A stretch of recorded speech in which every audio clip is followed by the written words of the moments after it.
வணக்கம். நான் உங்கள் நிசாந்தன் சார். நாங்கள் பார்க்க இருக்க வினாத்தாள் தேசிய கல்வி நிறுவனத்தினால் வெளியிடப்பட்ட தரம் 11க்கான மாதிரி வினாத்தாள் தொகுதி. இந்த வினாத்தாள் தொகுதி முதலாவது வினாத்தாள் பகுதி 1 ஏயில உள்ள 25 வினாக்களையும் இந்த வீடியோவில் தெளிவாக விளக்கமாக பார்க்கிருக்கோம். நீங்கள் என்ன இந்த குறித்த வினாக்களை செய்து பார்க்கலன்னா கீழே டிஸ்கிரிப்ஷன் பகுதியில் லிங்க் போடுவேன். பிள்ளைகள் உடனே போடுறேன்னு தெரியாது, கொஞ்சம் தடவை போட்டுருவேன். நீங்கள் செக் பண்ணி பாருங்க. அந்த டிஸ்கிரிப்ஷனில் இருக்கிற லிங்கை பயன்படுத்தி வினாத்தாளை தரவிறக்கம் செய்து பார்த்துட்டு வீடியோக்குள்ளே வாங்க. கட்டாயம் பயனுள்ளதாக இருக்கும். இந்த வீடியோ பயனுள்ளதாக இருந்தால் உங்களோட நண்பர்களோட பகிர்ந்து கொள்ளுங்க. அவங்களுக்கு இப்படியான வீடியோக்கள் இருக்குது அப்படின்றத நீங்கள் தெரியாமலே நீங்கள் படித்து கொண்டு போகிறதும் சரியில்லை. ஸோ உங்களோட நண்பர்களோட பகிர்ந்து கொள்ளுங்க. படிக்கிறதுக்கு இப்படி ஒரு வழி இருக்குது அப்படின்றத கட்டாயம் அவர்களுக்கு சொல்லுங்க. இங்கே நண்பர்கள்ன்றது ஆண் நண்பர்களாக தான் இருக்கணும் இல்லை, ஆண் நண்பர்களுக்கு ஒரு ஆண் நண்பர் இருக்கிற மாதிரி பெண்களுக்கும் ஒரு பொம்பளை பிள்ளைகளுக்கும் ஒரு பெண் மாணவிக்கு ஒரு ஆளுக்கு அனுப்புறதுல ஒரு குற்றம் இல்லை. ஸோ அந்த அடிப்படையில் இந்த வீடியோக்களை நீங்கள் அனுப்புவதன் மூலம் இது இன்னும் பல மாணவர்களை சென்றடையும். அதில் ஒரு சில மாணவர் இந்த சூம் கிளாஸுக்கு வரலாம். அப்படி வரும்போது எனக்கும் ஒரு வருமானம் கிடைக்கும். இந்த வீடியோ என்னது சூம் மூலமான கணித வகுப்பு ரெக்கார்டிங். இதை மாதிரி நீங்கள் இப்போ வகுப்புக்கு வந்த ஆன்சர் நாங்கள் யூடியூப்லேயே மொத்தமாக பார்த்துட்டு போகிறோம்னா இதை மாதிரி நாங்கள் பல வினாத்தாள்கள் உங்களுக்கு ஏற்படுற சின்ன சின்ன சந்தேகங்கள் பல விடயங்களை நாங்கள் வகுப்பில் கதைப்பேன்.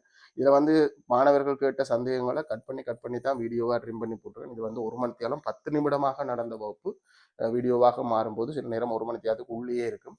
அளவுக்கு மாணவர்களோட கலந்துரையாடிய விடயங்கள் இங்கே கட் பண்ணப்படும். அவங்களுக்கு இருக்கிற சந்தேகங்கள் அவங்களோட கதைத்த விடயங்கள் எல்லாம் இங்கே கட் பண்ணி தான் வரும். அப்படித்தான் பொதுவான யூடியூப் வீடியோ எல்லாத்துலேயுமே மாணவர்களை கதைக்கிற பகுதியை நான் கட் பண்ணிப்பேன். அதில் உங்களுக்கு தேவையான பகுதியை யூடியூப்பில் மினக்கட்டு கட் பண்ணி பொறுமையாக பதிவேற்றம் செஞ்சுருக்கேன். வீடியோவை பார்த்துட்டு பயனுள்ளதாக இருந்தால் உங்களோட நண்பர்களோட பகிர்ந்து கொள்ளுங்க. இந்த வீடியோ எனது சூம் மூலமான கணித வகுப்பு ரெக்கார்டிங். நீங்களோ இல்லை உங்களோட தம்பி தங்கைகளோ சூம் மூலமான வகுப்புகளுக்கும் வர்றதுன்றா தாராளமாக வரலாம். இதன் மூலம் எனக்கு ஒரு வருமானம் கிடைக்கும். அதே நேரம் தெளிவான புரிதலோட கணிதத்தை கற்றுக்கொள்ளலாம். உங்களுக்கு ஏற்படுற குட்டி குட்டி சந்தேகங்களை நேரடியாக வாட்ஸ்அப் வழியாக நேரடியாக தொடர்பு கொண்டு கேட்கலாம். உங்களுக்கு ஏற்படுற பெரிய சந்தேகமாக இருந்தால் கட்டாயம் அதை வகுப்புல ஒரு பெரிய கேள்வி என்றால் கட்டாயம் வகுப்பு முடிவில் நான் அதை உங்களோட கலந்துரையாடுவேன். அது மற்ற மாணவர்களுக்கும் பயனுள்ளதாக இருக்கும். சரி, வாங்குவோம் கேள்விக்குள்ள போவோம். கேள்விக்கு போகும் பிள்ளைகள் பகுதி 1 மிக இலகுவானதாக இருக்கும். செய்யலை அப்படின்ற பட்சத்தில் ஒரு பெரிய குற்றமாக எடுத்துக்கொள்ளாமல் சேர்ந்து செய்வோம். ஏனெண்டா நேரங்கள் காலங்கள் ரொம்ப ரொம்ப மட்டுமட்டு. ஆகவே நம்ம செய்துட்டு திரும்ப வீடியோக்குள்ளேயோ இல்லை வகுப்புக்குள்ளேயோ வர்றது எங்களுக்கு கஷ்டமாக இருக்கும். என்ன, ஸோ பரவாயில்ல, எங்களோட சேர்ந்து செய்யுங்க. 4, 16, 10, 9, 12 ஆகிய எண்களுள் வர்க்கமூலம் முழு எண்ணாக அமையாத எண்கள் அவை. வர்க்கமூலம் என்றது என்ன? இந்த எண் யாருடைய வர்க்கம் அப்படின்றத காண்றது. இப்போ 4 நாங்கள் 4 சதுரங்கள் தரப்பட்டிருக்கு, 4 குட்டி சதுரங்கள் தரப்பட்டிருக்கு. அதாவது நீங்க உங்களோட கணித கொப்பித்தாளை வச்சு கொள்ளுங்க. 4 குட்டி சதுரம் இருக்கு. 4 குட்டி சதுரத்தை வச்சு ஒரு பெரிய சதுரம் உருவாக்கலுமோ? 2 தர 2ஆக உருவாக்கலாம். ஸோ 4 ஒரு நிறைவர்க்க எண். நிறைவர்க்க எண்ணுக்கு நாங்கள் வர்க்க மூலம் காணும் போது நிறைய எண்ணில் வரும். இது ஒரு நிறைவர்க்க எண். அதே மாதிரி 16 4 தர 4 அப்படி என்று நிறைவர்க்க எண்ணாக எழுதலாம். நிறைவர்க்க எண் 4 தர 4 சதுரமாக அடுக்கலும். ஸோ அதுக்கு வர்க்க மூலம் 4.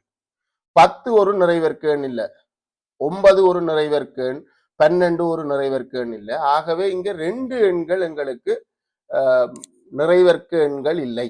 நிறைவர்க்க எண்ணா நிறைய எண்ண வர்க்கம், நிறைய எண்ண வர்க்கம் இல்லை. ஆகவே அவை எந்த வர்க்க மூலங்கள் நிறையெண்ணாக முழு எண்களாக அமைய முடியாது. முழு எண் என்றது எங்களோட சிலபஸ்ல பெருசா அதுக்கு வரவிலக்கணம் இல்லை. எங்களுக்கு பிரச்சனை இல்லை. வர்க்க மூலம் நேர்ல இருக்குமோ மறையில இருக்குமோன்னு கேட்டா எப்பவுமே நேரன். அதனாடி எங்களுக்கு அந்த குழப்பம் இல்லை. எங்களுக்கு நிறையன்களாக அமைய முடியாது யாருன்னு சொன்னால் 10 வர்க்க மூலமும் 12 வர்க்க மூலமும். 10 12 வர்க்கம் முழுவன்கள் தான், அதுல எந்த பிரச்சனையும் இல்லை. கேட்ட கேள்விக்கு விட 10, 12 10க்கு ஒரு மார்க்ஸ், 12க்கு ஒரு மார்க்ஸ். இப்ப நீங்க 12க்கு பதிலா அங்க 16 போட்டீங்கன்னா அது பிழை. 2 பிழை இருந்தால் நீங்க புள்ளிய கழிச்சு கொள்ளணும். தச்சமா இதுல 2 3 4 விட கொடுத்துருக்கலாம். கொடுக்கும்போது 4 விடையே கொடுத்துருக்காரு. அப்ப அவருக்கு சரி கொடுக்கலாமோன்னு கேட்டா இல்ல, அவருக்கு 2 பிழைக்கு மேல வரும். அவருக்கு புள்ளிய குறைச்சு கொள்ளணும். ஸோ 2ம் சரியாக இருந்தா உங்களுக்கு 2 புள்ளி, ஒவ்வொன்றுக்கும் ஒவ்வொரு புள்ளிப்படி பிழைகளுக்கு புள்ளி குறையும். அதை கவனத்தில் எடுத்துக்கொள்வோம். உருவில் தரப்பட்டுள்ள தகவல்களுக்கு ஏற்ப எக்ஸின் பெருமானம். இது வழக்கமா அழுத்து போன கேள்வி. இதுதான் ஸ்டார்ட். 2015 வந்த பேப்பர். இது 2016 இந்த ஓலெவல் எக்ஸாமுக்கு கொஞ்சம் முன்னுக்கு வந்த பேப்பர். அதுதான் முதலாக சிலபஸ் மாறிட்டு வந்த மாடல் பேப்பர் இதுதான். இதை வச்சுதான் தழுவல். இப்ப நீங்க கடைசியா வந்த பேப்பர்கள் கூட இங்க இருந்து இருக்கு. இப்ப நாங்க கடைசியா போன வருஷம் 2023 ஒரு வரைவு கேள்வி சார் எங்கேயுமே இல்லையே, வரைவு கேள்வி இப்படி நாங்க வரைவு கேள்வியை பார்த்தது இல்லையே, வரைவை தந்துட்டு நாங்கள் கேள்வி எங்கேயுமே கண்டது இல்லையே அப்படின்னு மாணவர்கள் இதுல இருக்கு. இதுல 4வது பேப்பரும் 5வது பேப்பர்ல வரைவு தந்துட்டு கேள்வி கேட்டிருக்காங்க. அப்ப இந்த பேப்பரை நாங்கள் அவங்க தந்த பேப்பரை நாங்க கூட பார்க்கறதே போதுமானது. அதை தாண்டி பார்க்கறதுன்னா மாகாண மட்ட முன்னோடி வினாத்தாள்களை பாருங்க. அதுக்கு பிறகுதான் நீங்க மேலதிகமான எந்த வினாத்தாளுக்கும் போகும். அதுக்கு முன்னுக்கு வேற எங்கேயும் போகிறது இல்லை. சரி, இது அடிச்சு சலிச்ச கேள்வி சொல்லுங்கடா. முதலாவது இதுல என்ன கேத்திர கணித தேற்றத்தை காண்றீங்க? இதுல 2 கேத்திர கணித கேள்விகள் அணுகணும்னா நீங்க என்ன கேத்திர கணித தேற்றத்தை இதுல பாக்குறீங்க அப்படின்றத தெரிஞ்சு கொள்வோம். என்ன கேத்திர கணித கேள்வி உங்களுக்கு இதுல தெரியுது?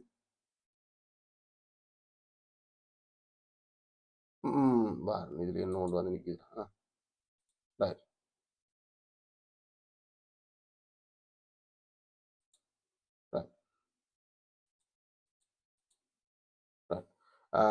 முக்கோணத்தின் அகக்கோணங்கள் இந்த கூட்டுத்தொகை 180 பாக. அதுக்கு முன்னுக்கு ஒரு தேற்றம் இருக்குடா.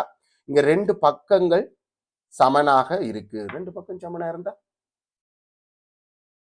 இருசம பக்க முக்கோணம், இருசம பக்கத்துல சமனான பக்கங்களுக்கு எதிரான இதெல்லாம் படத்திலேயே செய்யலாம். இப்ப நாங்க இது செகண்ட் பார்ட்டா இருந்தா தான் நாங்கள் எல்லாத்துக்கும் விளக்கம் கொடுத்து கொண்டு போகணும். இது படத்திலேயே கொடுத்து கொண்டு போகலாம். என்ற இதுக்கு 2 மார்க்ஸ் தான் தரப்போறது மட்டும் இல்ல, இதுக்கான நேரமும் கொஞ்சம். எங்களுக்கு மொத்தம் 2 மணி நேரத்துல இவ்வளவு கேள்வியும் செஞ்சு ஆகணும்.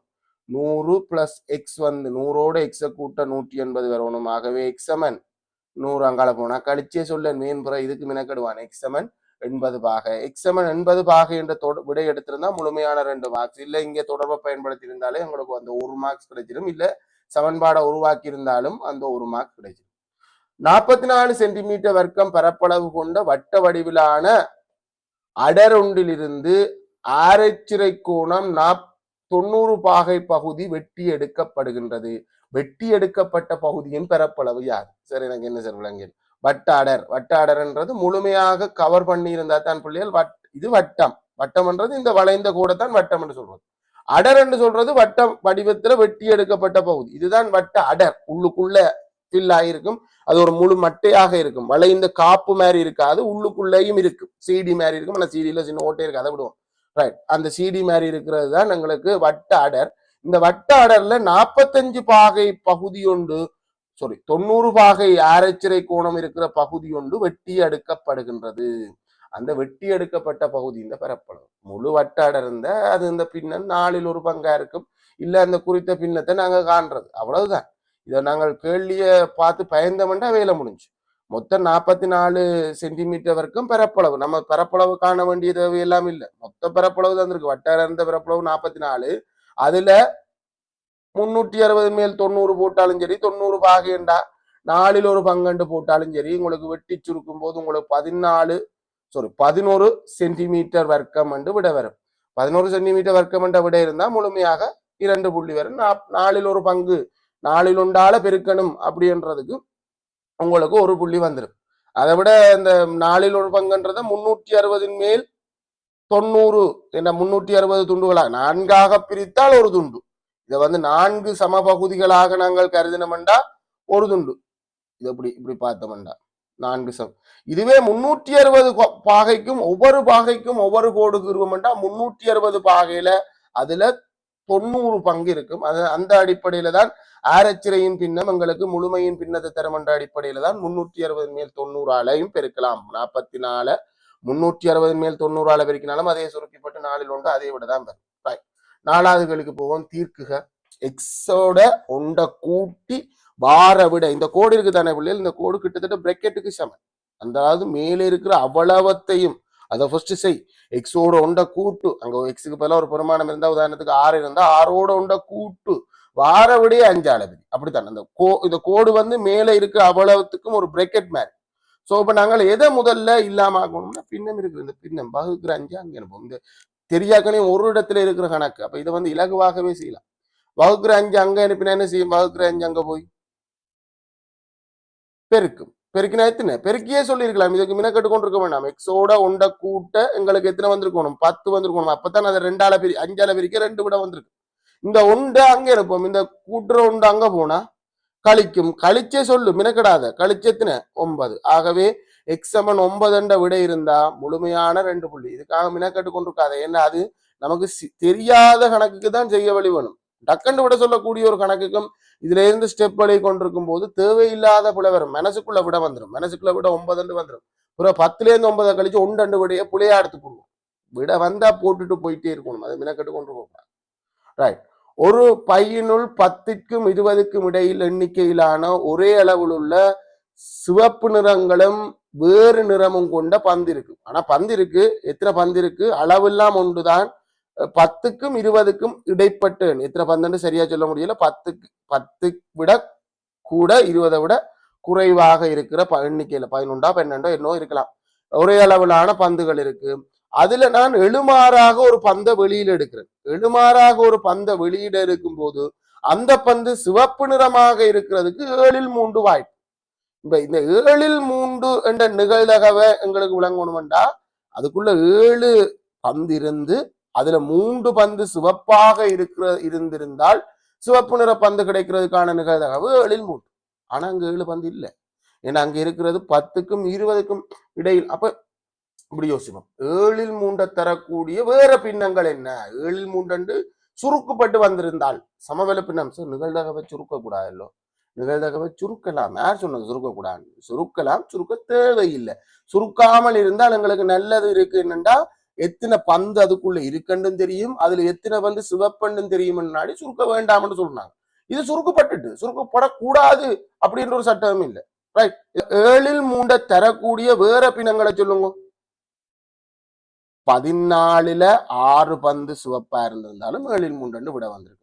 இல்ல 21 சமவெள பின்னம் கீழே மேலே முறைய அளவு இருக்கு. 21 9 இருந்திருந்தாலும் பெறும். ஆனா இதுல 7ஆகவோ 22ஆகவோ இனி வர போற பின்னங்களாகவோ இருக்கலாம். ஒன்றே 14 பந்தாக இருந்து அதுல 6 பந்து சிவப்பா இருந்திருக்கலாம். ஏன் சார்? ஏனென்றா அது சொல்லியிருக்காரு 10க்கும் 20க்கும் இடைப்பட்ட. கேட்டது பையில் உள்ள மொத்த பந்துகளின் எண்ணிக்கை. ஆகவே 14 பந்துகள் பையில இருந்திருக்கும். பந்துகள் என்று கொடுக்கலாம். என்ன ஒரு வழி இருக்குடா? இதுக்கு சூத்திரம் இருக்கு. இந்த பந்துகள் இந்த நிகழ்தகவை காண்றதுக்கு சமநேதகவுள்ள பெயர்களை உள்ளடக்கிய மாதிரி வழியாக எழுதுறது போது ப்ரொபோபிலிட்டி ஆஃப் ஏ. இப்ப பந்து சிவப்பு பந்து எடுக்கிறதுக்கான நிகழ்தகவு ஏ என்று எடுத்துக்கொண்டோம்னா ப்ரொபோபிலிட்டி ஆஃப் ஏ சமன் நம்பர் ஆஃப் ஏயின் கீழ் நம்பர் ஆஃப் எஸ் என்ற சூத்திரம் இருக்கு. பட் அந்த சூத்திரம் இந்த கணக்குக்கு வேலை செய்யாது. ஏன் சொல்லுவாங்க? இங்க ப்ரொபோபிலிட்டி ஆஃப் ஏ தெரியும். ஆனா நம்பர் ஆஃப் ஏயும் தெரியாது, நம்பர் ஆஃப் எஸ்ஸும் தெரியாது. இதுல 3 பேர்ல 2 பேர் தெரிஞ்சு ஒரு ஆள் தெரியாத சந்தர்ப்பத்துல இந்த சூத்திரம் இல்லை. இது உயிர்த்தறிதல் மெத்தட்ல கெஸ் பண்ணித்தான் கண்டுபிடிக்கணும். இதுவா இருக்குமோ அப்படின்னு கெஸ் பண்ணித்தான் கண்டுபிடிக்கணும். அடுத்தது ஒரு சுட்டி வடிவுல தந்திருக்கு. 5/3 சமன் 125. இது பரவாயில்ல, நல்ல விஷயம். என்னடா எங்களுக்கு முழுக்க முழுக்க நம்பர்ல தெரிஞ்சது. அதனால எங்களுக்கு மடக்கை வடிவுல எழுதும் போதும் இது சரியோ புளியோ ஒன்று புரிஞ்சு கொள்ளேலும். ஆனா இதுவே இந்த இடத்துல அச்சரங்கள் வைபடும். இப்ப நாங்கள் இப்ப கடைசி காலங்கள்ல வர்ற கேள்வியில பாத்தீங்கன்னா 5 சமன் எக்ஸ் அப்படின்னு போடுவான். 5 இதை மடக்க வடிவில் தரா குழம்பும். முதல் இதை மடக்க வடிவில் தருவோம். பிறகு இப்படி ஒரு கேள்வி வந்தா இது எப்படி மடக்க வடிவில் தர்றது யோசிப்போம். இப்ப 5/3 சமன் மடக்கு என்றது வலுவக்கான்ற கேள்வி. சுட்டி என்றது பெருமானங்கான்ற கேள்வி. ஒரு வலு இருக்கும், அந்த வலுவுக்கு என்ன பெருமானம் என்று. மடக்கு என்றது ஒரு பெருமான 5 எத்தனையாம் வலுன்னு கேட்கிறது. அதாவது லொக்கன்ற சொல் அங்க புதுசா ஒன்று வரும். லொக்கன்றது ஒரு செயற்பாடு. வலுவை காணுங்கோ அப்படின்ற செயற்பாடு. 125 நேர இருக்கும், அடி 5 கீழே இருக்கும். அதாவது என்ன அர்த்தம்டா 5 இந்த எத்தனையாம் வலு 120, 125 5 எத்தனையாம் வலு என்று கேட்டா 3ஆம் வலு என்று நீங்க விட சொல்லுவீங்க. இதுல நேர 3 வரும். 3ஆம் வலு என்று விட சொல்லுவீங்க. அப்படி லோக் 125 3 எல்லாரும் ஒரே நேர்கோட்டில் இருப்பியும் அடி 5 மட்டும் கீழே இருக்கும். இதுதான் மடக்கை வடிவம். இதுல வேற ஒன்றும் இல்லை. சார் எங்கேருந்து வந்த லோக் இந்த 3 அங்க போனது 125 இங்க வந்தது, அந்த கதைக்கு இடமே இல்லை. அது ஒரு வடிவம், இது ஒரு வடிவம். இந்த கணக்குக்கு இங்க வரும்போதுதான் குழப்பம். இது விளங்கும். ஏன்னா 125 5 எத்தனையாம் மேலும் 3ஆம் மேலும் சரியா இருக்கு. ஆனா இது குழப்பம். லோக் இங்க அடி கீழே வரணும். அதே இதை புலவண்டினா சரி. இங்க எக்ஸ் பெருமானம் கேள்வியாக வரணும்.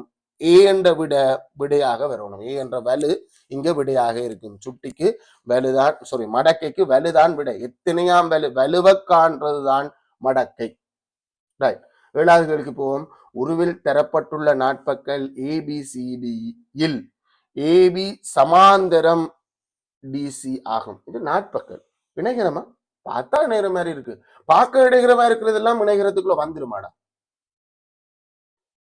அது இல்ல. அதுக்கு அது அது அது வந்து பண்பை பூரணப்படுத்தணும். இல்லையண்டா அது ஒரு நாட்பக்கல இணைகிறோம்னு சொல்றதுக்கு ஒரு 5 வழி இருக்கு. அந்த 5 வழிக்குள்ளால ஏதோ ஒரு வழிக்குள்ளால அந்த நாட்பக்கல இணைகிறோம்னு சொல்லுவோம். இது இணைகிறதுக்குரிய ஒரு பண்பு தான். இணைகிறத்து எதிர்ப்பக்கங்கள் சமாந்திரம்ன்றதுல ஒரு பக்கம் சமாந்திரமா இருக்கு. ஒரு சோடி எதிர்ப்பக்கம் சமாந்திரமா இருக்கு. ஆனா இது முழுமையாக இப்ப இணைகரம் ஆயிடுமோண்டா இல்ல. அதான் அது கேள்வி. இந்நாட்பக்கல் இணைகரம் ஆவதற்கு தேவையான அடுத்த நிபந்தனையை குறிப்பிடுங்க. ஆல்ரெடி இருக்கிறதுன்றதை நான் இதுல எழுதி காட்டுறேன். தேவையில்லை, அது எழுத ஒண்ணுமென்ற அவசியம் இல்லை.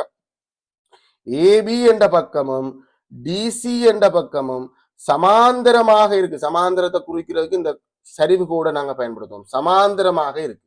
ஏபி சமாந்தரம் டிசி. இப்ப நம்ம எண்ணம் என்ன வேணும் அப்படின்னு சொன்னா முதல்ல ஒருக்கா இது ஒருக்கா பார்த்துட்டு வருவோம். ஒரு நாட்பக்கல் இணைகரமாக இருக்கிற பட்சத்துல, ஒரு நாட்பக்கல் இணைகரமா இருக்கிற பட்சத்துல, இது கொஞ்சம் இதுல கொஞ்சம் கூட கேட்கப்படாவா, ஒரு நாட்பக்கல் இணைகரமா இருக்கிற பட்சத்துல 10 பண்புகள், அதாவது 5 சோடி பண்புகள் இருக்கு. ஒரு இணைகரம்ன்றதுக்கான வரைவிலக்கணம் ஒன்று இருக்கு பிள்ளை. ஒரு நாட்பக்கல இணைகரம் என்று சொல்லணும்னா வரைவிலக்கணம் சொல்லுது 2 சோடி எதிர்ப்பக்கங்களும் சமாந்தரமாக இருக்கின்ற நாட்பக்கல் இணைகரம். இதுல ஏன் நான் இதை ஒரு விதமா சொல்றேன்னா, சில பிள்ளைகள் எப்படி நினைச்சு சமனும் சமாந்தரமா இருக்கணும் இல்ல, சமாந்தரமா இருந்தாலே இணைகரம். பண்புதான் சமனா இருக்கும், எதிர்ப்பக்கங்கள் சமனா இருக்கும், எதிர்கோணங்கள் சமனா இருக்கும். அதே மாதிரி மூளை விட்டங்களை கீறுவோம்டா, முதலாவது மூளை விட்டம் கீறும் போதே பரப்பை இருசம கூறுடும், அடுத்த மூளை விட்டமும் பரப்பை இருசம கூறுடும். அதை விட இப்ப இந்த 4 மூளை விட்ட 4 முக்கோணங்கள் இந்த பரப்பளவும் ஒன்று கொண்டு சமன், அதையும் தெரிஞ்சு வச்சுக்கொள்ளுங்க. ஆனா ஒருங்கி செய்யாது, ஒன்று கொண்டு சமன். பரப்பை இருசம கூறுடும். அதை விட மூளை விட்டங்கள் ஒன்றை ஒன்று இருசம கூறுடும். இந்த துண்டும் சமன், இந்த துண்டும் சமன். ரைட். பிறகு மூளை விட்டங்கள் நீளத்துல சமனா இருக்குமோண்டா இல்ல, மூளை விட்டங்கள் நீளத்துல சமனா இருக்க இணைகரம் இருக்கு, அது செவ்வகம். ஆனா இப்ப நோமலான ஒரு இணைகரத்துக்கு மூளை விட்டங்கள் நீளத்துல இது 5 சோடி பண்பு, சிவப்பு பண்புக்குள்ள என்ன பண்புக்குள்ள வரும். ஒரு நாட்பக்கல் இணைகரமா இருக்கணும்னா சமாந்திரமா இருக்கணும்னா சமாந்திரமா இருக்கிறன்றது பண்புக்கும் வரும். இது ஒரு இது மாறி நாங்கள் கதைக்கிறோம்டா, இந்த அளவு பண்பும் இருக்கணும் என்று ஒரு நாட்பக்கல் முதலாவது ஒரு நாட்பக்கல இணைகரம் என்று காட்டுறதுக்கு 2 சோடி எதிர்ப்பக்கங்கள் சமாந்தரமாக இருந்தால் போதும். அந்த நாட்பக்கல் கட்டாயம் இணைகரமாகத்தான் இருக்கும். அது வரைவிலக்கணம். வரைவிலக்கணத்துக்குள்ளால ஒரு நாட்பக்கல் இணைகரம்ன்றதுக்கு 2 சோடி எதிர்ப்பக்கங்களும் சமாந்தரமா இருந்தா போதும். 2வது 2 சோடி எதிர்ப்பக்கங்களும் சமனாக இருந்தாலும் அந்த நாட்பக்கல் இணைகரம் தான். சமாந்தரம் அது தானா வரும். இவ்வளவு பண்பும் இருந்தால் நாங்கள் ஆட்டோமேட்டிக்கா அங்க போய் பார்க்கும் போது அதை நாங்கள் நிறுவ முடியும், கேத்திர ரீதியில நிறுவ முடியும்.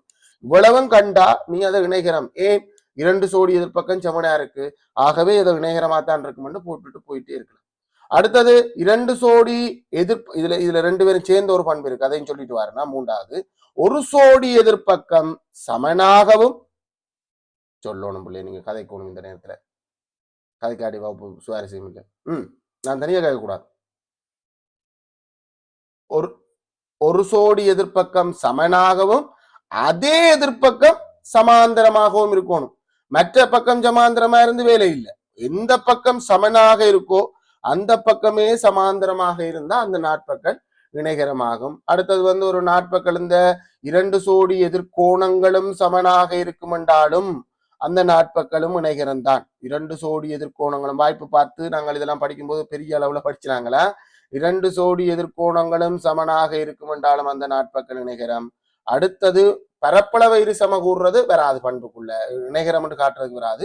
மூளை விட்டங்கள் ஒன்றை ஒன்று இரு சமகூறுடும் என்றால் ஒரு நாட்பக்கல் இந்த மூளை விட்டங்கள் ஒன்றை ஒன்று இரு சமகூறுடும் என்றா அதை இணைக்க வர்ற நாட்பக்கல் கட்டாயம் இணைகரமாகத்தான் இருக்கும். இது மொத்தம் ஒரு நாட்பக்கலை இணைகரம் என்று காட்டுறதுக்கு 5 வழி வரைவிலக்கணத்தோட சேர்த்து.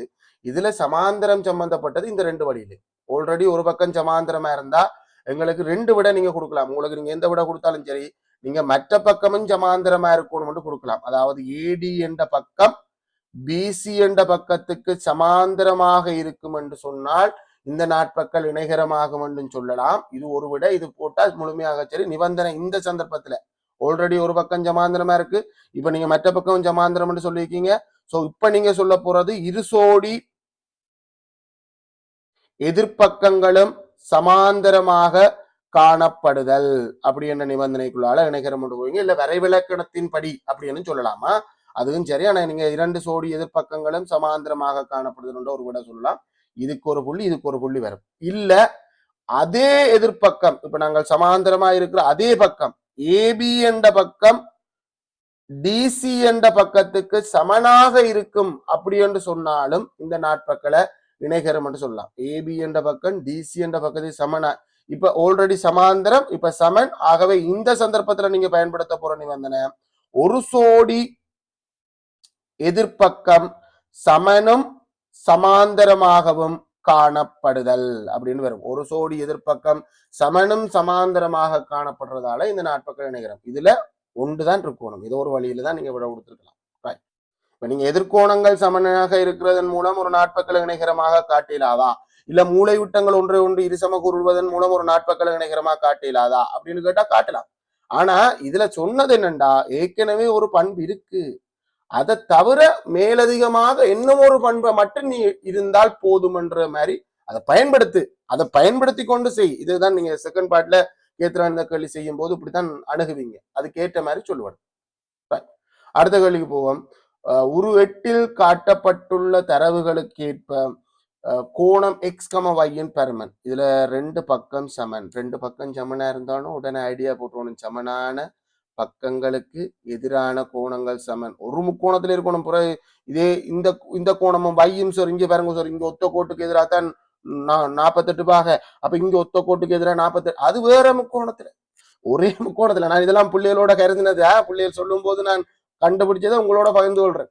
என்ன இது இந்த முக்கோணத்துக்குள்ள மட்டும்தான் அந்த தொடர்பு. அப்புறம் இது என்ன 5 சென்டிமீட்டர் நீளம் இருக்கிற இருந்தா 5 சென்டிமீட்டர் நீளம் இருக்கிற எல்லா முக்கோணத்திலையும் 5க்கு எதிராக 48 இருக்கும். அப்படி இல்லை, இந்த முக்கோணத்துல மட்டும் இந்த கோணம் 48 பாக.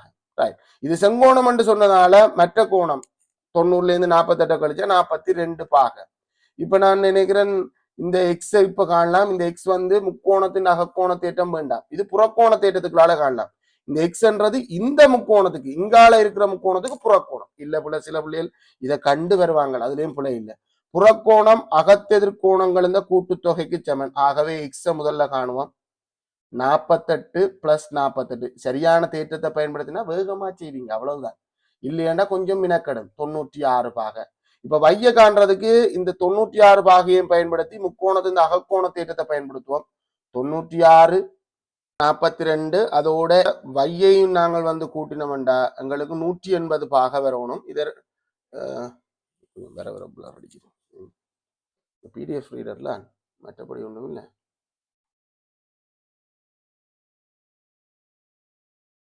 சொல்லுங்கடா, இது ரெண்டையும் கூட்டி சொல்லுங்கடா.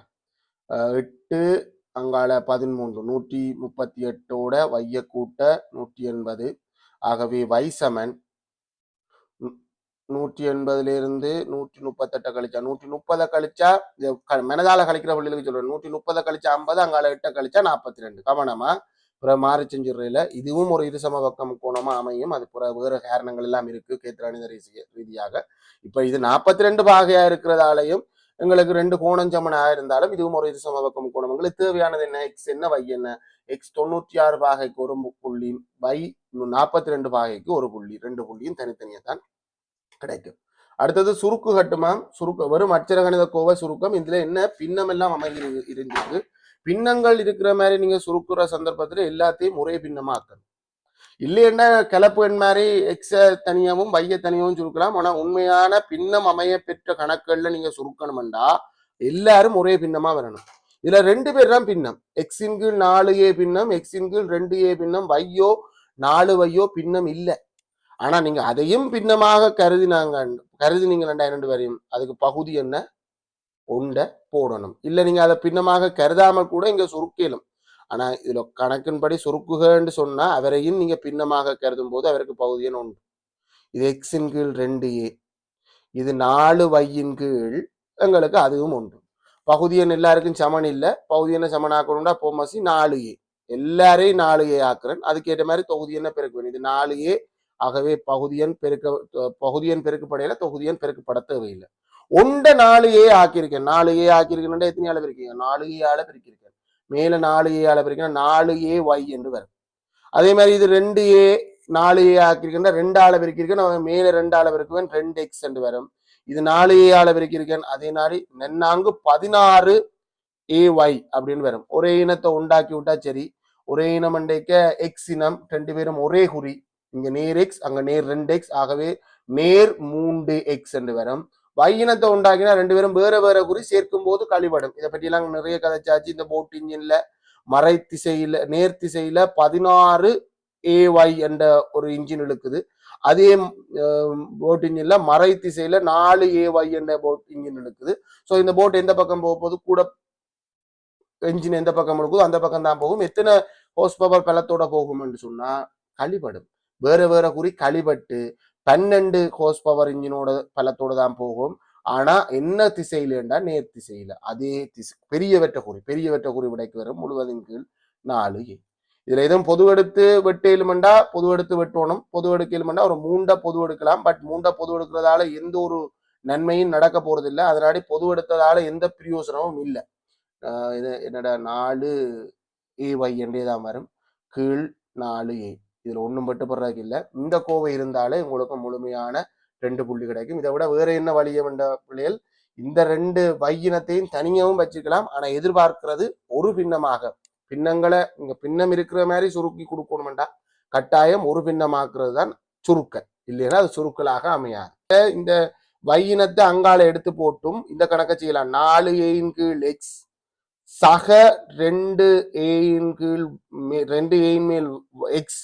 இந்த சய வைய இங்கால எடுத்துட்டு சக 4 வைய இங்கால எடுத்துட்டு இவை மட்டும் ஒரு பின்ன சுருக்கலாக சுருக்கிட்டு எக்ஸ் இனத்தை மட்டும் அப்படின்னு சுருக்குனாங்கல்லானே, எக்ஸ் இனத்தை மட்டும் தனியும் ஒரு பின்ன சுருக்கலாக சுருக்கினா 4A. அதுக்கேற்ற மாதிரி இப்ப பகுதியன் மாறி இருக்கு தானே, அதுக்கேற்ற மாதிரி தொகுதியன் மாறணும். தொகுதியன் மாறி இருக்குண்டா இது 2 ஆள பெருக்கப்படுது. 2 ஆள பெருக்கினா 2X என்று வரும். இவர் 2 பேரும் வேற வேற குறி, ஒரே இனம் வேற வேற குறி, சேர்க்கும் போது கழிவட்டு 3Y என்று வரும். பெரியவர் நேர் 3Y. இதை சுருக்கி மேல சுருக்கினா 3Xின் கீழ் 4A சக 3Y அப்படி என்னும் இந்த வழியை கொடுக்கலாம். அதுல ஒரு பிழையும் இல்லை. ஆனா ஒரு பின்னமாக்கி கொடுக்கறது இது 2ம் சரிதான். நீங்க 2க்குமே 2 புள்ளி போடுங்க, அதுல ஒரு பிரச்சனையும் இல்லை. அது சரி, அது ஏற்றுக்கொள்ளக்கூடியது. ஓவை மையமாக கொண்ட வட்டத்தின் நான் AB ஆகும். AE சமன் EB எனின், இந்த 2 பக்கம் சமன் என்று சொன்னாலே விளங்குது. வட்டத்தின் நான் ஒன்று இந்த நடுப்புள்ளியையும் மையத்தையும் இணைக்கிற கோடு அந்நானுக்கு செங்குத்தானது. இது தேற்றம். இந்த தேற்றத்தை நாங்க பயன்படுத்தினாதான் அங்கே போகலாம். இந்த தொடர்பு என்னன்னா அதுதான். ஏன்னா ஏபி என்ற கோட்டுக்கு OE என்ற கோடு செங்குத்து. மாறி போட்டாலும் பிழை இல்லை. OE தான் ஏபி என்ற கோட்டுக்கு செங்குத்து. செங்குத்துக்கான அடையாளம் இந்த மாதிரி ஒரு அடையாளம் இருக்கு. 2 கோடோ இல்ல ஒரு கோடு, இந்த கீழே அந்த லைன் வரணுமெண்ட் இல்ல, ஒரு கோடை போட்டுட்டு செங்குத்து. இப்ப நான் இதுல 2 கோடு போட்டிருக்கேன். இந்த மாதிரியும் செங்குத்துக்கு அடையாளம் போடலாம். செங்குத்து இல்ல மாறி போட்டாலும் பிழை இல்லை. ஏபி செங்குத்து OEக்கு அதுவும் செங்குத்து தானே, அதனாலே அதை மாறி போட்டாலும் பிழை இல்லை. அவர் தந்ததை வச்சு நான் சொல்ற முடிவு என்னன்றதான் இங்க கேள்வி. அடுத்தது OB என்ற கோடு, இது நமக்கு தெரியும் பைதரஸ் தேற்றம்.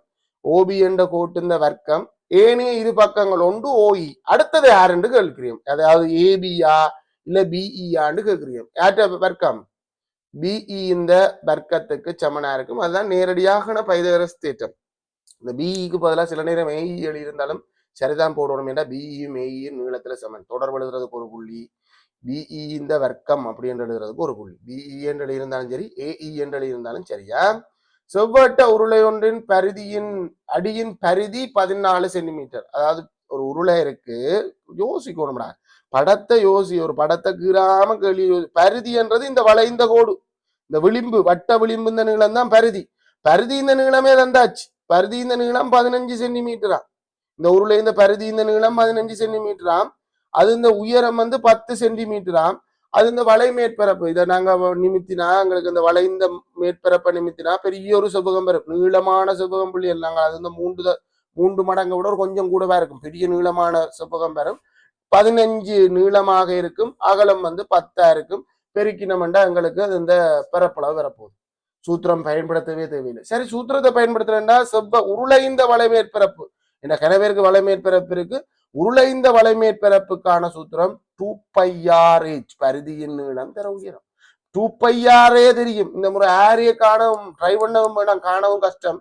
2πr தெரியும். 15, உயரம் 10, 150 சென்டிமீட்டர் வர்க்கம். இதை விட்டுட்டு நாங்கள் ஆரிய காணத்தான் போறோம் என்று சண்டை பிடிக்க கூடாது. ஆனா இப்ப வர்ற கேள்விகள் கொஞ்சம் கொஞ்சம் இதை தாண்டி வந்து ஒன்றுக்கு கொஞ்சம் கவனம் எடுத்துக்கொள்வோம். ரைட்.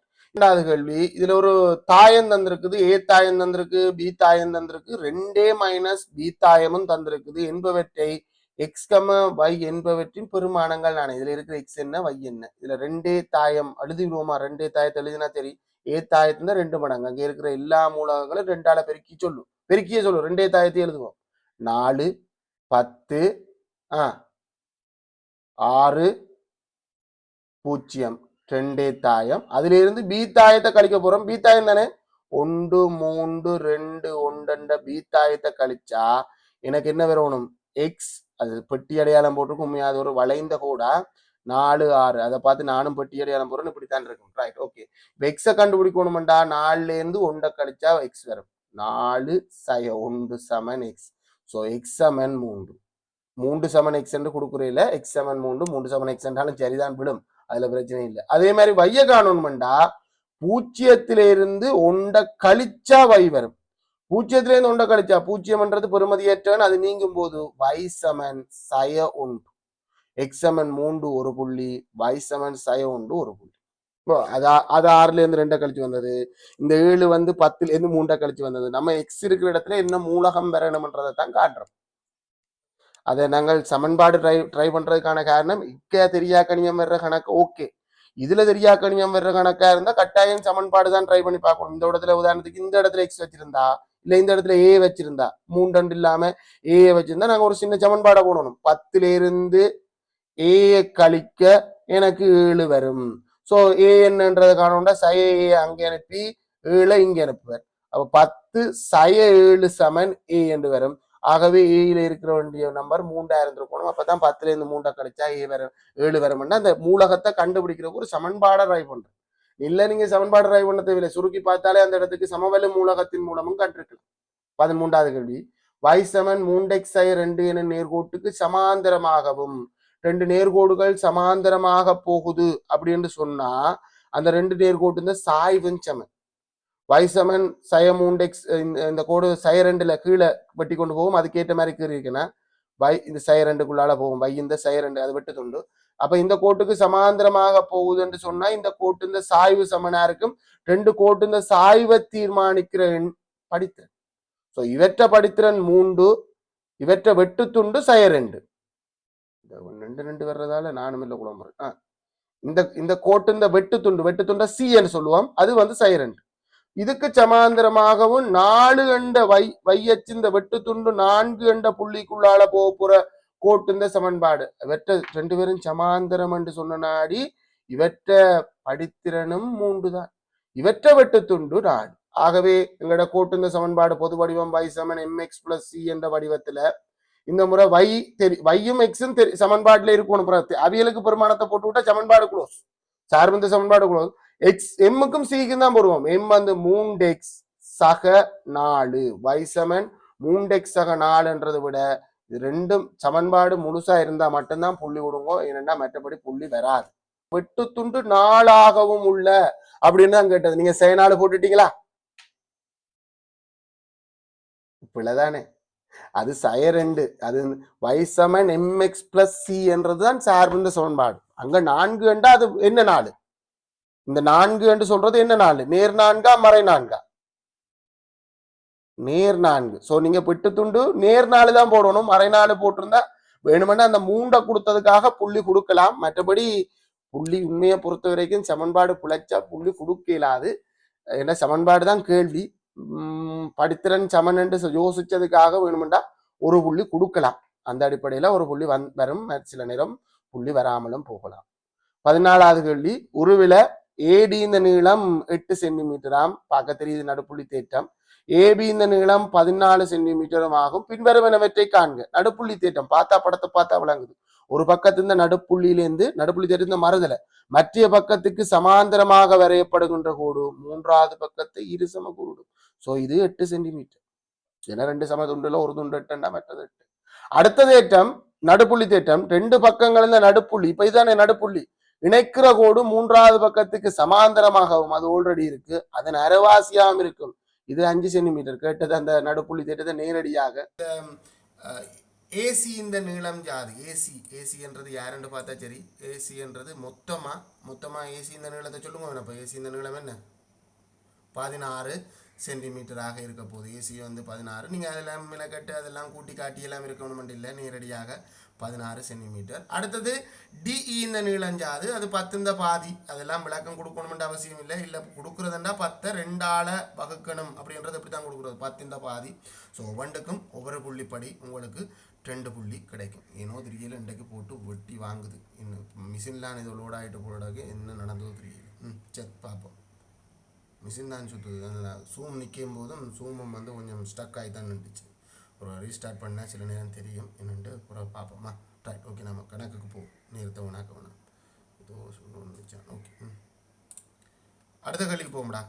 15வது கேள்வி வேலை நாள் தொடர்பாக இருக்குது. 15வது கேள்வி, 10 மனிதர்கள் 6 நாளில் வேலையை செய்து முடிப்பர். 2 நாட்கள் வேலை செய்த பின்பு வேலைக்கு இருவர் வேலைக்கு சமூகம் தரவில்லை. 10 மனிதர்கள் 6 நாள் செய்கிற வேலை, அவசரம் வேண்டாம். 10 மனிதர்கள் 6 நாள் செய்கிற வேலை, மொத்த வேலையை முதல்ல காணுவோம்.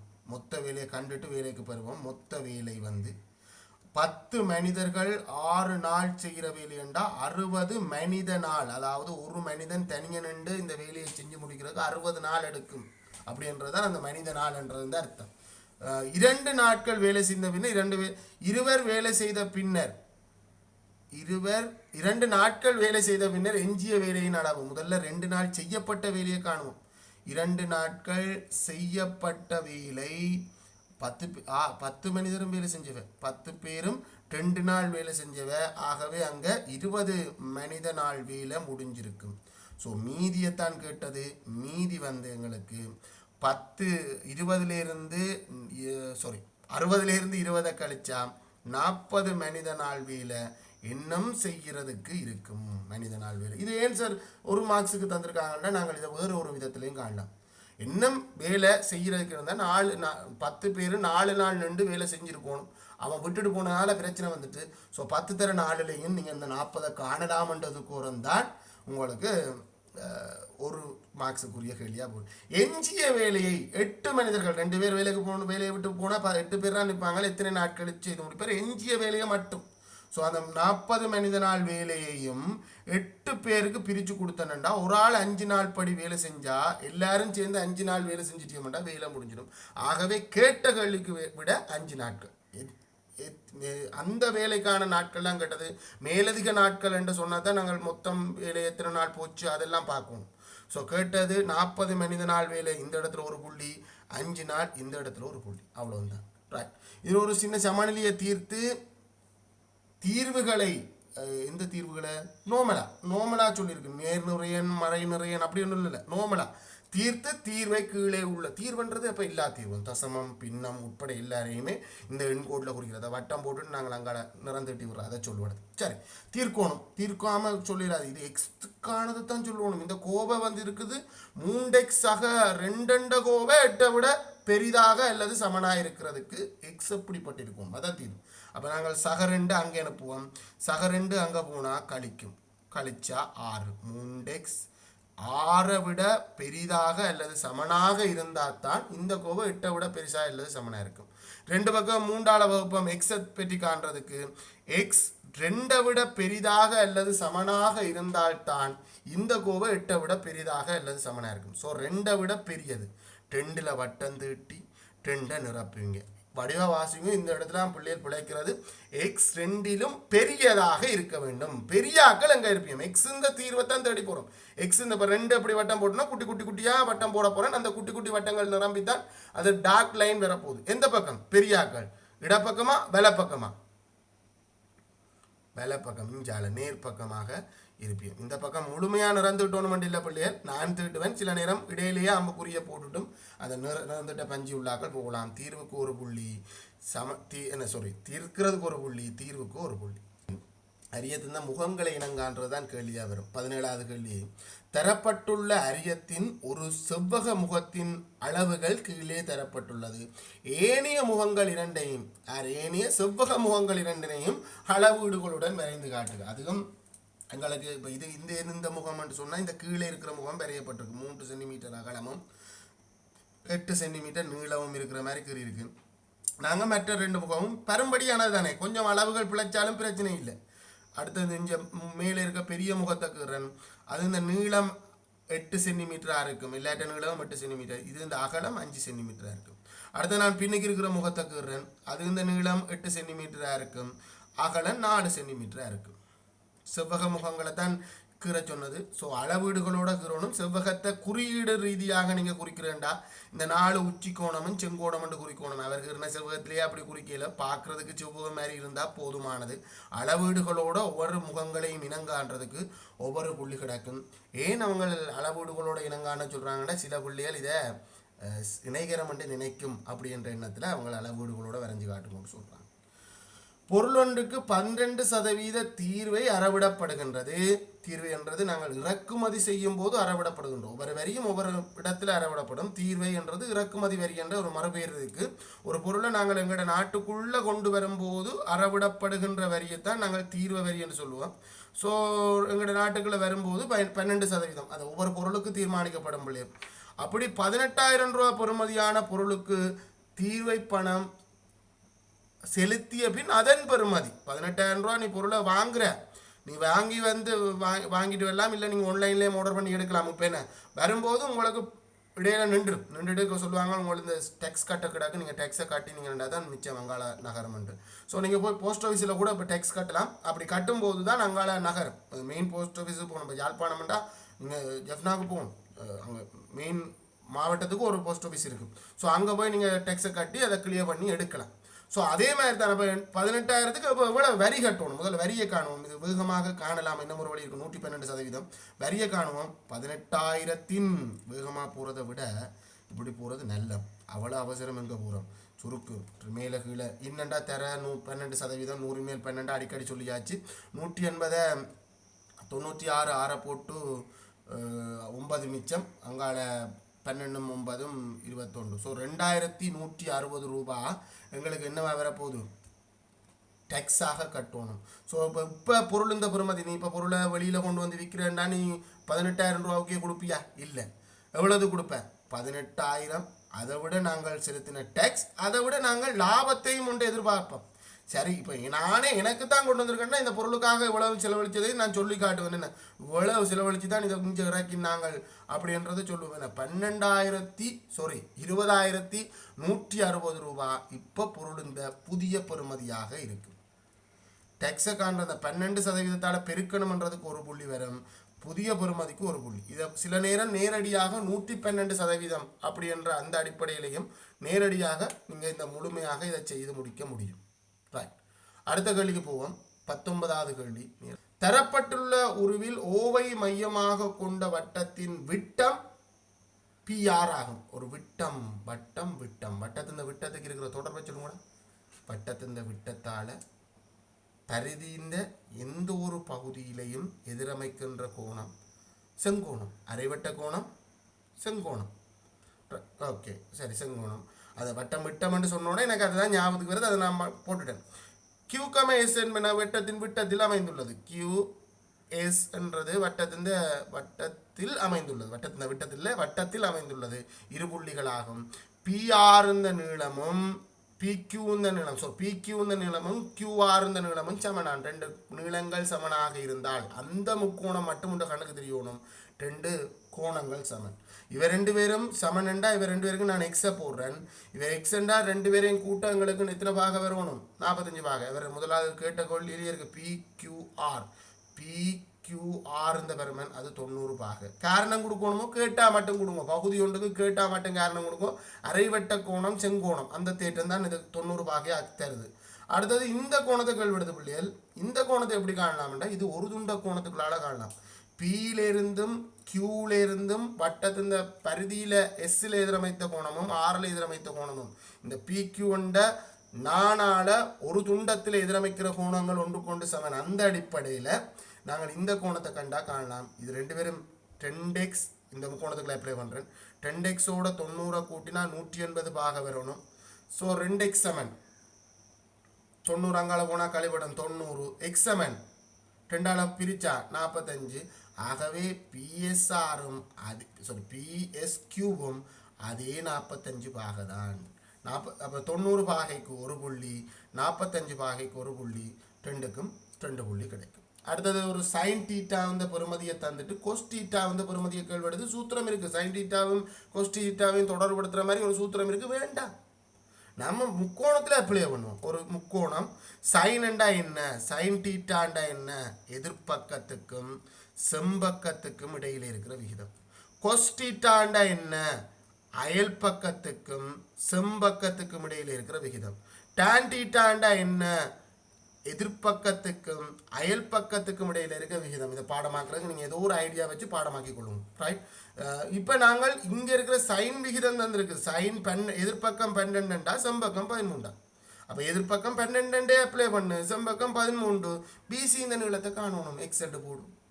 பைதகரஸ் தேற்றத்தை பயன்படுத்தினா செம்பக்கத்தின் வர்க்கம் 13 வர்க்கம் 12 வர்க்கம் ப்ளஸ் 5 வர்க்கம். இதில் குழப்பம் என்ன, சில பிள்ளைகள் 5 தான் அதை கண்டுபிடிச்சிட்டு நான் விடைய மனசில் வந்துட்டு அதான் பிரச்சனை. விட மனசுக்குள்ள வந்து அதை வந்து குழப்பி விட்டுரும். என்ன எக்ஸ் இந்த வர்க்கம், இப்போ எக்ஸ் இந்த வர்க்கம் 13 வர்க்கம் 169, 12 வர்க்கம் 144. எக்ஸை காணணும்னா எக்ஸ் இந்த வர்க்கத்தை காணணும். 144 அங்கே அனுப்பினா கழிக்கும், கழிச்சா அது 25 வரும். 25 5 இந்த வர்க்கம். ஆகவே எக்ஸ் இந்த நீளம் 5 சென்டிமீட்டர். ஆனால் எங்களுக்கு கேட்டது எக்ஸை கேட்கலையே, எங்களுக்கு கேட்டது கொஸ் விகிதத்தை கேட்டது. கொஸ் தீட்டா சமன் அயல் பக்கத்தின் கீழ் செம்பக்கம், அயல் பக்கம் 5 செம்பக்கம் 13. தசமத்தில் கொடுக்கணுமோ இல்லை, பின்னத்திலேயும் விகிதம் கொடுக்கலாம். விகிதம்ன்றது முதல்ல பின்னம், பிறகுதான் தசமம். ஸோ நீங்கள் பின்னத்தில் கொடுக்கலாம், எளிய வடிவில் கொடுத்தா சரி. 13ல் 5 என்ற விடை இருந்தால் முழுமையான 2 மார்க்ஸுமே வேறு. நேரடியாக 5 போடலாம். நீங்கள் பைதகரஸ் மும்மையை பயன்படுத்தி மினக்கட்டு கொண்டு பைதகரஸ் தேட்டமெல்லாம் அப்ளை பண்ணணும் இல்லை, நேரடியாக பைதகரஸ் மும்மைக்குள்ளால நீங்கள் அங்கே போடலாம். 21வது கேள்வி. குறித்த சில மாணவர்கள் கணித பாட பரீட்சையில் பெற்றுக்கொண்ட புள்ளிகள் கீழே உள்ள வலையுறு வரியத்தில் காட்டப்பட்டுள்ளது. ஓகே. 10 தொடக்கம் 30 என்ற ஆயுடில் வகை குறிக்கப்பட்ட மாணவர்களின் எண்ணிக்கை 10 தொடக்கம் 30 வழக்கமான வகுப்பு இந்த பெருமன் ரெட்டிப்பு. ஸோ இது ஒரு சின்ன விஷயம். இது ரெட்டிப்புண்டா இதுக்குள்ளே 2 மடங்கான ஆக்கள் உயரத்திருந்த 2 மடங்குலாம். இதில் ஒரு 10 பேர், இதில் ஒரு 10 பேர். ஸ்ட்ரைட் லைன் கீறக்கூடாது, என்னடா எங்களுக்கு தெரியாது. டொட்டட் லைனே கீறக்கூடாது. நான் உங்களுக்கு கணக்குக்காக செஞ்சுக்கிறேன். ஸோ இதில் 10 2 மடங்கு 20 மாணவர்கள் அதில் இருக்கிறாங்க. மற்றதெல்லாம் அந்த உயரத்துக்கு ஏற்ற மாதிரி எண்ணிக்கை வரும். 5, இது 5, இது 15. பரீட்சை எழுதிய மொத்த மாணவர்கள் இது 10, 30, 45 பேர். இந்த பரீட்சை எழுதியிருக்கிற மொத்த மாணவர்கள் எண்ணிக்கை 45. ஓகேடா, புள்ளிகள் இதுகளெல்லாம் சரியா இருக்கா? 20, 45 இல்லையா? எனக்கு சில நேரம் சந்தேகத்தில் கேட்குறேன் பிள்ளைய. நான் இதில் வேகமாக போகிறதால சில நேரம் பிழை வரலாம், அதனால சந்தேகத்தில் கேட்குறேன். சரிதானே என்ன? ஸோ ரெண்டுக்கும் ஒவ்வொரு புள்ளி படி உங்களுக்கு 2 புள்ளி கிடைக்கும். ரைட், முடிச்சிடலாம். ரைட், ஒரு கொஞ்ச நேரம் கூட எடுக்க போகுதுக்கா. அடுத்த 22வது கேள்வி. ஏபியை விட்டமாக கொண்ட வட்டத்தில், ஏபி விட்டம், விட்டத்தால் எதிரமைக்கிற கோணம் செங்கோணம். ஏலேருந்தும் பியிலேருந்தும் சியில் இந்த அளவு கோணம் தான் எதிர்மைக்கிறது, அங்கே ஃபுல்லாக போக வேண்டாம். ஏபியை விட்டமாக உடைய வட்டத்தில் புள்ளிகள் C,D அமைந்துள்ளது. மற்றதும் ஏபி விட்டம் என்று சொல்லும் போது ஆட்டோமேட்டிக்காக ஏயும் பியும் வட்டத்தின் பரிதியில் தான் இருக்கும். இதில் படத்தை பார்த்து முடிவு சொல்லக்கூடாது. இங்கே இருக்கிற இந்த கோணம் எக்ஸனின் பின்வரும் கோணங்களின் பெர்மனை எக்ஸ் சார்பாக காணு. இதில் உனக்கு வேறு என்ன தொடர்பு தெரியுதுண்டா, இதில் ஒரு வட்ட நாட்பக்களும் எனக்கு தெரியுது. ABCD ஒரு வட்ட நாட்பக்கள். வட்ட நாட்பக்கல்ல ஒரு தொடர்பு இருக்குன்னா வட்ட நாட்பக்கல் இந்த எதிர்கோணங்கள் இந்த கூட்டுத்தொகை 180 பாகம். அதுதான் ஃபர்ஸ்ட் இவர் கேட்கிறார். நீங்க என்ன செய்யுங்கண்டா இந்த கோணத்துக்கும் அச்சரம் ஒன்றை போட்டுட்டு யோசிக்கிறது சுகம். இதை வையன்னு போட்டிங்கன்னா உங்களுக்கு தெரியும் என்ன எக்ஸையும் வையையும் கூட்டினா 180 பாக வரணும். எனக்கு வைய எக்ஸ் சார்பில் சொல்லணும்டா வை இங்கே இருக்கட்டும், எக்ஸ் அங்கே அனுப்பு போய் கழிக்கும் 180 சய எக்ஸ். இப்போ வை இருக்கிற இடத்துல நீங்கள் உங்களோட கோணத்தை அழிச்சு போட்டு விட்டா சரி. வைக்கு பதிலாக இந்த இது ஒரு நியாயமான கேள்வி. இப்போ பழைய கேள்வியில் நாங்கள் வைக்கு 40 இந்த டைப்பில் வந்து ஒரு கேள்விக்கு இந்த இடத்துல நாங்கள் 45 போட்டுனாங்க. ஸோ அது வை 45 தானே சார். அதுக்கே நாங்கள் எக்ஸ் பெருமானம் தெரிஞ்சால் நாங்கள் பெருமானத்தையே போட வேண்டியா, அது எக்ஸின் சார்பில் கொடுக்க வேண்டியது அவசியம் இல்லை. ஆனால் இது 45 யார் சொன்னது? அந்த முக்கோணத்தில் 2 பக்கம் சமனாக இருந்துச்சு. இப்போ ஏசி என்றதும் பிசி என்றதும் சமனாக இருந்துச்சு. சமனாக இருந்தால் தான் சமனான பக்கங்களுக்கு எதிரான கோணங்கள் சமன். அவர் 2 பேரும் மிச்ச 90 2ஆக பிரிச்செடுப்பியும். இது சமனண்டு யார் தந்தது? பிசியும் ஏசியும் சமனண்டு யார் தந்தது? நியாயமான கேள்விதான். சமனண்டு தந்தால் தானே, இப்போ சமனாக இருந்தால் தானே சமனான பக்கங்களுக்கு எதிரான கோணங்கள் சமன். சிபிஏ இந்த பெருமஞ்சாது சிபிஏ இந்த கோணத்தை எக்ஸ் சார்பாக சொல்லட்டுமா? இதை செட் எடுப்போம், அச்சரம் சார்பாக யோசி. அதை தான் சொல்லுவோம். இந்த முக்கோணத்தில் யார இந்த இப்போ இந்த கோணத்தை நீ வை என்று சொல்ல தேவையில்லை. இப்போ வைக்கு பதிலாக கண்டுபிடிச்சிட்டோம். என்னென்று கண்டுபிடிச்சிட்டோம்? வைக்கு பதிலாக y என்றது 180 சய எக்ஸ் என்று கண்டுபிடிச்சிட்டோம்.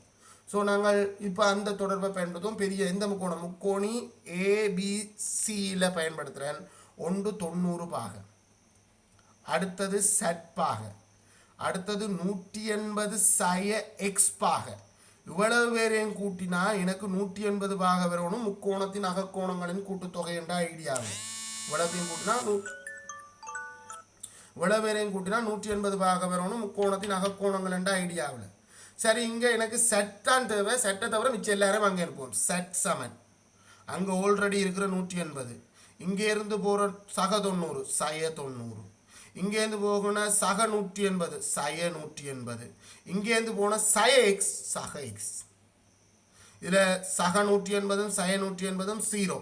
ஸோ இதில் என்னென்று வரப்போகுது? இந்த கோணம்ண்டா சய 90 எக்ஸ் என்று வரப்போகுது. ஆனால் சய 90 முன்னுக்கு போடுறது பொதுவாக இல்லை, எக்ஸ் சய 90 அப்படி என்று வரும். இந்த கோணம் விரிகோணம் தானே. ஸோ விரிகோணத்துலேருந்து 90 கழிக்க இந்த கோணம் வரும். உதாரணத்துக்கு இந்த கோணம் 120 இருந்தால் இது வந்து 30 பாகையாக இருக்கும். இது 130 இருந்தால் 40 பாகையாக இருக்கும். எக்ஸ் சய 90 வரும். நல்ல ஒரு கேள்வி. நான் கனகாலத்துக்கு அப்புறம் இந்த கேள்வியை பார்க்குறேன். நல்ல கேள்வி. சரி, 23வது கேள்வி. எக்ஸ் வர்க்கம் சக 2ax சக a வர்க்கம் எனும் கோவையை நிறைவர்க்க கோவையாக எழுதுக. இது அந்த மாதிரியே நிறைவர்க்க கோவை கேட்ட செட்டப்லேயே இருக்குது. நேரடியாகவே நீங்கள் போட்டுடலாம். எக்ஸ் சக ஏ முழுவதின் வர்க்கத்தின் விரிவு தான் இது. நாங்கள் அடிக்கடி இருபடி சமன்பாடு தீர்த்தெல்லாம் கதைக்கிறோம். இல்லை கொஞ்சம் விலாவரியாக பொறுமையாக இதை காரணிப்படுத்தி நான் நிறைவர்க்க கோவையாக மாற்ற போகிறேன் என்று சொன்னால் முதல் உறுப்பை இங்கால போடு, கடைசி உறுப்பை இங்கால போடு, நடு உறுப்பை 2ஆக பிரித்து போடணும். எப்படி இருக்கணும்டா இங்கே 2 பேரையும் பெருக்க வாரதும் வரப்போற 2 பேரையும் பெருக்க வாரதும் சமனா இருக்கணும். இங்க 2 பேரையும் பெருக்க என்ன வரும்? எக்ஸ் வர்க்கம் ஏ வர்க்கம் வரும். ஏ வர்க்கம் எக்ஸ் வர்க்கம் என்று சொல்றேன். அங்க இருக்கிறது 2x வர்க்கம் இருக்கு. அப்ப அது 2ஐயும் பெருக்கினாலும் அதே தான் வரணும். இந்த குணகம் வந்து 1. இது இந்த குணகம் பெருக்கி இந்த 2 பேரையும் பெருக்க வரப்போறால் சக ஒரு ஏ வர்க்கம் எக்ஸ் வர்க்கம். ஸோ 1 வரக்கூடிய ஒரே பெருக்கம் 1 தர 1. அது 2ஐயும் கூட்ட 2ம் வரும். ஆகவே நான் என்னென்று போட போறேன்டா ஒரு ax இதே ஆழ்ந்த 1. அடுத்தது இதில் ஒரு ax. இதில் 2லேயும் எக்ஸை பொது எடுக்கலாம். எக்ஸை பொது எடுத்தா எக்ஸ் ஆக ஏ என்று வரும். இந்த 2 பேர்லேயும் ஏயை பொது எடுக்கலாம். எக்ஸ் தர எக்ஸ் ஆக ஏ என்று வரும். இந்த 2 உறுப்பு இருக்கு. 2 உறுப்புலையும் ஏஎக்ஸ் பொதுவாக எக்ஸ் ஆக ஏ பொதுவாக இருக்கிறதால அதை பொது எடுத்தா இங்கே மிஞ்சிற எக்ஸும் இங்கே மிஞ்சிற ஏயும் சேர்ந்து மற்ற காரணி வரும். 2ம் திரும்ப ஒரே காரணியாக இருந்தால் நாங்கள் அதை நிறைவேற்க கோவையாக எழுதலாம். அந்த அடிப்படையில் இது வரும். நேரடியாக சொல்ல தெரியணும் பிள்ளைகள். சொல்ல தெரியலையேன்னா உங்களால் எந்த கணக்கு செய்யலாது. தரம் இருபடி சமன்பாடு தரம் 11 இந்த இருபடி சமன்பாடு வர்க்க பூர்த்தியாக்கல் செய்யலாது. ரைட்.